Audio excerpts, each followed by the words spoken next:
Paolo Avellino at Kim Chiu na booking sa secret wedding proposal nila.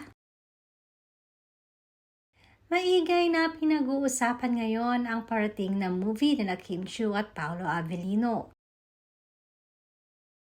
Subalit may isa pang pinag-uusapan sa mundo ng social media at ito nga ay naging wedding proposal di umano ni Paolo Avellino kay Kim Chiu.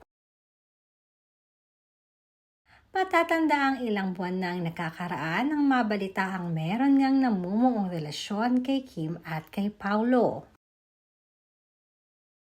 Na kahit wala naman silang pag-amin na ginagawa ay kapansin-pansin din na hindi naman ito nila itinatanggi. Ayon na rin sa mga balitang nagsisirculate ngayon ay booking na nga ang ginawang pagpapropose di umano ni Paolo kay Kim Chiu.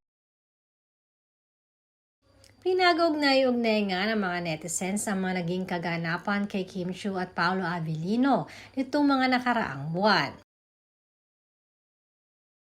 May mga nagsasabi pa na kaya di umano nakailang balik si Paolo na bumusita kay Aki sa Amerika ay upang magpaalam ito sa kanyang anak sa nalalapit nilang pagpapakasal.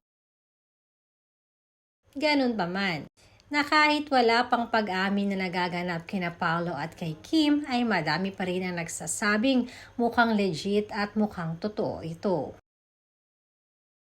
At ayon nga sa aming source, they opted na itago na lang di umano muna dahil may mga bagay na mas mabuting hindi na lamang i-share at isa publiko pa dahil na rin sa kanilang mga naging hindi magandang karanasan sa kanilang mga naging previous experiences na karelasyon. Kaya ngayon ay mas mabuting discreet na lang muna ang mga bagay na espesyal sa kanilang dalawa.